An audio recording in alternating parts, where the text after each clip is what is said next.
हम लोगों ने कभी सोचा है कि हम लोग पृथक हो जाएं? हम लोग तो बार बार यही सोचते हैं कि कोई ना कोई साथ मिले, किसी ना किसी का साथ मिल जाए। बिना साथ के तो हम संसार में नहीं रहना चाहते हैं, तो शरीर का साथ कैसे छोड़ेंगे?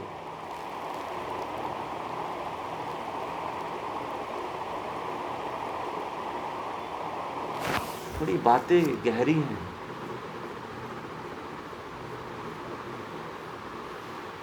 संसार में ही किसी के साथ 1 मिनट के लिए कह दिया जाए कि थोड़ा अकेले एकांत में बैठ जाओ, कितने देर तक आप लोग एकांत में रह पाओगे?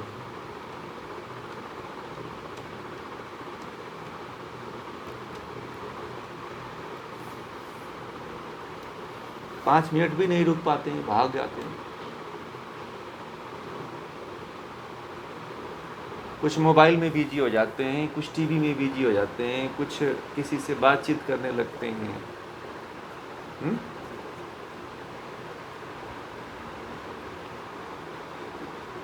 तो आप कैसे इनसे अलग हो पाओगे? हर समय संग ढूंढना भी प्रकृति के साथ अटैचमेंट ही है। जब आप दूसरे के साथ इतना लगे हुए हो तो आंतरिक रूप से कितने गहराई में हो गए आप प्रकृति से इतने जकड़े हुए हो कि एक क्षण भी प्रकृति के बिना नहीं रह सकते। यही सबसे बड़ी अज्ञानता है, अविवेक है। और जो व्यक्ति जीते जी अपने आप को प्रकृति से पृथक कर लेता है, उसके अंदर ही विवेक आता है, और किसी के अंदर विवेक आता ही नहीं है। ये मूल मंत्र बता रहा हूं।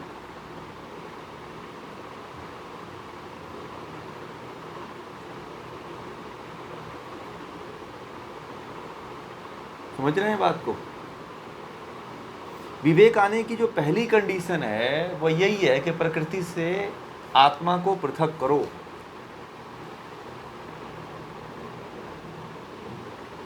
जुदा करो, अलग करो।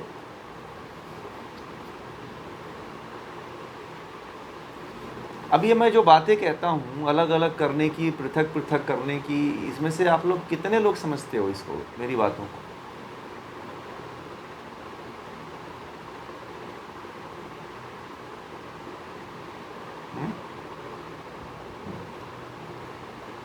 बताइए। पृथक का मतलब समझ रहे हैं आप लोग? क्या है?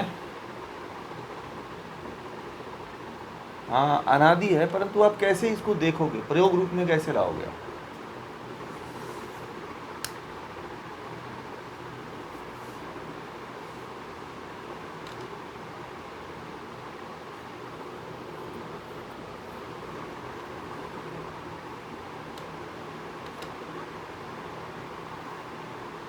प्रयोग कैसे आप करोगे?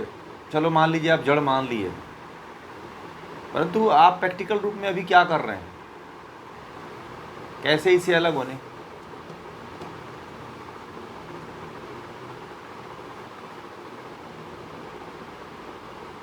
एक समय आप लोग ऐसा भी तो निकालिए कि थोड़ा सा हम अपने आप से आत्मा को अलग करके देखें।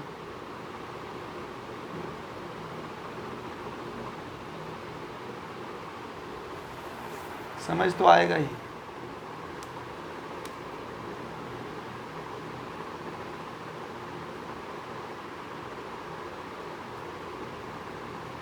नहीं, आपका लगाव बना रहता है।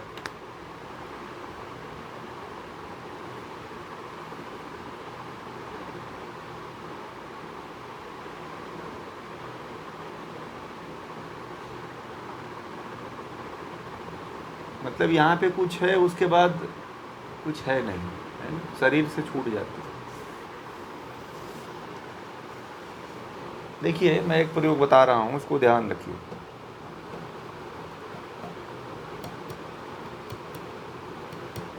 उसका प्रयोग यही है कि जब आप ये महसूस करते, जैसे मान लीजिए कि इंद्रियां हैं, कर्मेंद्रियां हैं, मन है, बुद्धि है, और ये स्थूल रूप वाली शरीर है।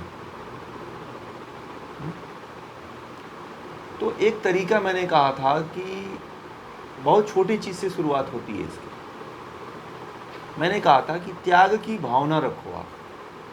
बहुत दिन से कहा था, बहुत दिन पहले एक बार और कह चुका था कि छोड़ने का प्रयास करिए। याद है कुछ?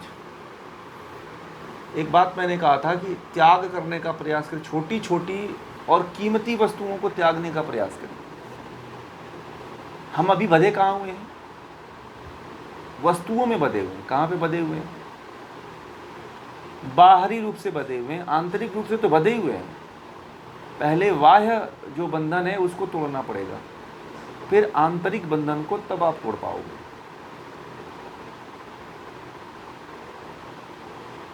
जैसे मैंने कह दिया कि आपका लड़का है और उसको छोड़ दो और साधना की तरफ आ जाओ, ध्यान करो। बोलोगे नहीं, ऐसे कैसे हो सकता है? मैं अपने लड़के को कैसे छोड़ूंगा? मेरा लड़का है, मैंने उसको जन्म दिया है, मैं अब उसको, उसके बच्चों को खिलाऊंगा, पालूंगा, पोसूंगा।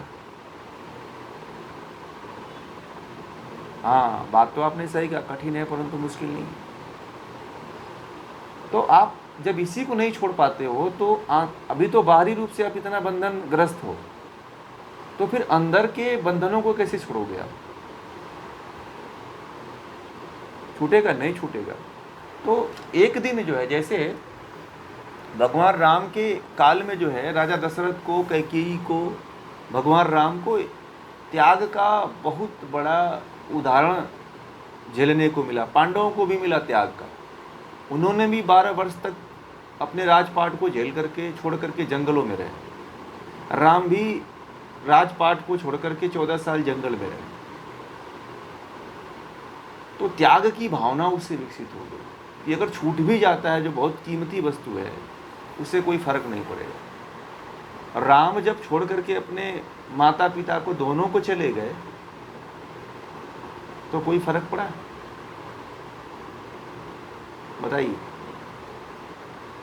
14 साल तक बाहर रहे। हम लोग तो एक दिन नहीं त्याग कर पाते हैं, एक दिन फोन नहीं करते हैं तो तड़प जाते हैं।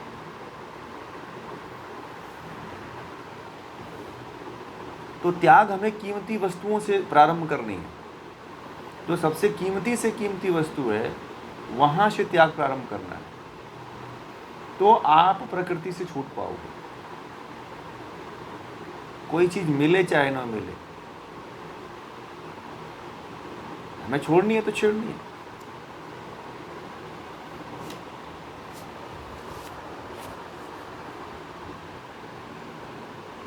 हाँ, बहुत अच्छा। एक दिन मोबाइल बंद करके देखिए, पूरा दिन बंद करके। हाँ, बंद करके देखिए। फिर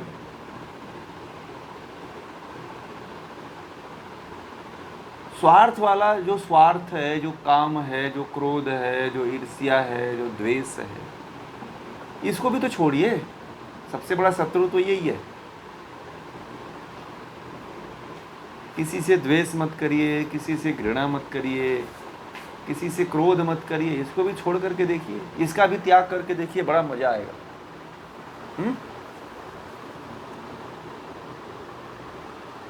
त्याग की भावना जो है ना, यही जो है प्रकृति से हमें अलग करेगी। जब हम बाहरी रूप से किसी वस्तु को त्याग देते हैं, तो आंतरिक रूप से भी हम किसी वस्तु को त्याग देंगे। ठीक है, ये ध्यान रखिएगा। हम सबसे ज्यादा बाहर जुड़े हुए हैं, अंदर कम जुड़े हुए हैं।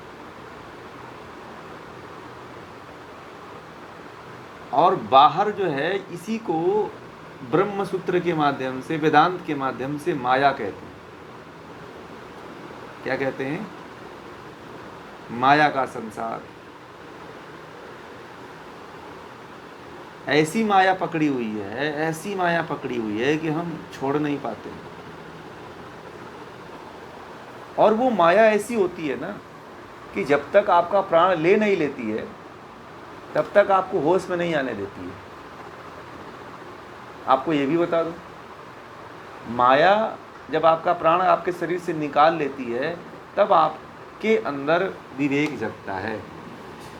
नहीं तो माया ऐसी है कि आपको आभास ही नहीं होने देती है कि आपके अंदर भी एक बहुत बड़ा विवेक छिपा हुआ है। ठीक है, जो व्यक्ति माया को नष्ट कर देता है वह जीते जी ही विवेक को जागृत कर लेता है।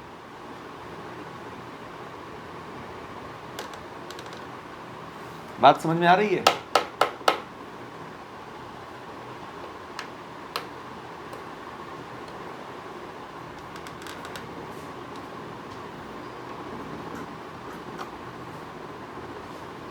हाँ, विद्या भी कह सकते हो। माया मैं जो कह रहा हूँ वो माया, अविद्या छोड़िए, अभी शब्दों पे मत उलझिए।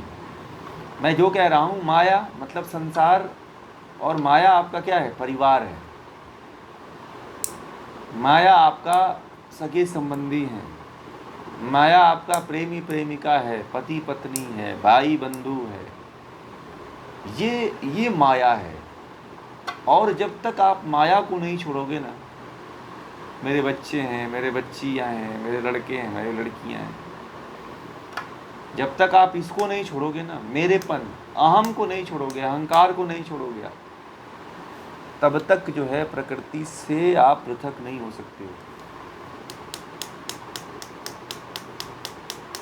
हाँ वाह, सब सब सब आ गए, सब आ गए। अब एक व्यक्ति को पता है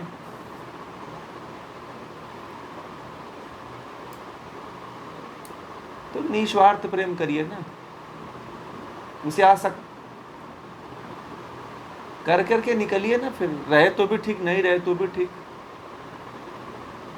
आप एज ए रोल अदा करो ना। जो नाटक होता है, नाटक में बचपन में आपने छोटे में स्कूल में रोल अदा किया होगा, तो आप अपना ही एक्टिंग वाला पार्ट याद किए थे ना। बताइए कि सबका आपने याद किया था, अपना याद करके फिर 2 मिनट में बोल करके आप स्टेज से बाहर उतर गए थे। बताइए, हुआ था? तो बस यही करना ही है, यही निस्वार्थ है। बस जिंदगी नाटक ही है भैया। मैं तो डेली कहता हूँ कि जिंदगी नाटक है, रंगमंच है। आप अपना केवल रोल अदा करो, ये मत समझो कि उसमें आसक्ति मत रखो कि ये मेरा है तेरा है। बस इसको निस्वार्थ कहते हैं ना। नाटक की तरह खेलो आप अपनी जिंदगी को, बस।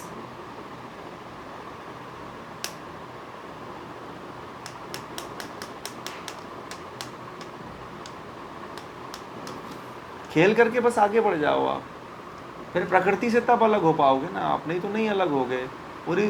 अब एक घटना बताऊं, अभी पूनम जी ने कहा वस्तु, बहुत अच्छा नाम लिया, एक वस्तु कहा कि लोग वस्तु से इतना जुड़े हुए हैं कि वस्तु के कारण लोगों की मृत्यु हो जाती है, प्राण निकल जाता है।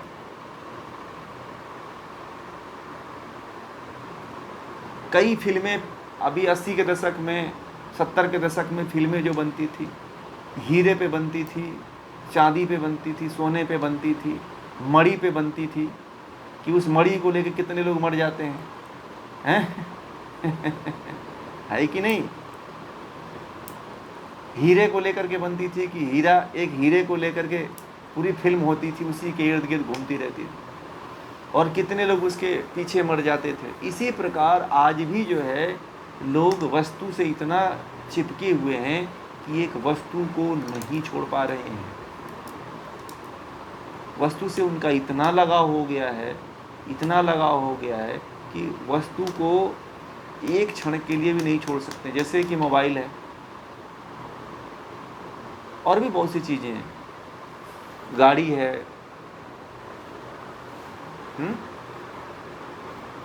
कुछ और वस्तु है, सोने चांदी है, गहने हैं, रुपए पैसे हैं। तो आप प्रकृति से तब तक नहीं अलग हो पाओगे जब तक कि आप बाह्य विषयों से जुड़े हुए हो, और बाहरी चीज़ों से आपकी घनिष्ठता बहुत ज़्यादा है। बाहरी चीज़ों में आपके पति पत्नी और बच्चे भी आ जाएंगे, वो आंतरिक नहीं है, ठीक है, वो भी आंतरिक नहीं। हाँ, इसीलिए वानप्रस्थ बनाया गया था। छूटता नहीं है। आपको इस आप तभी तो निकल पाओगे ना, तभी मोह माया छोड़ पाओगे।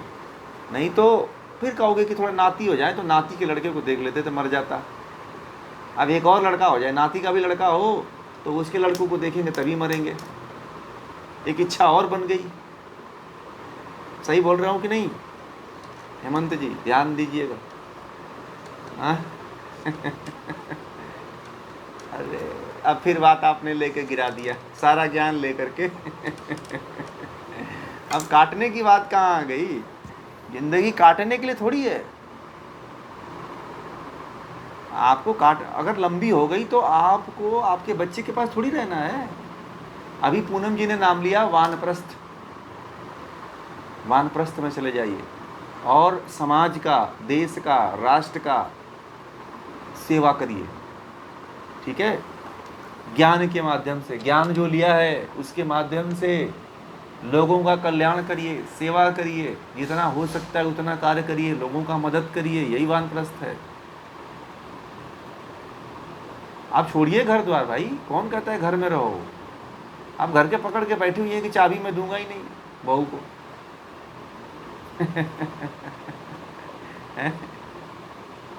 अरे छोड़िए अब मोह माया।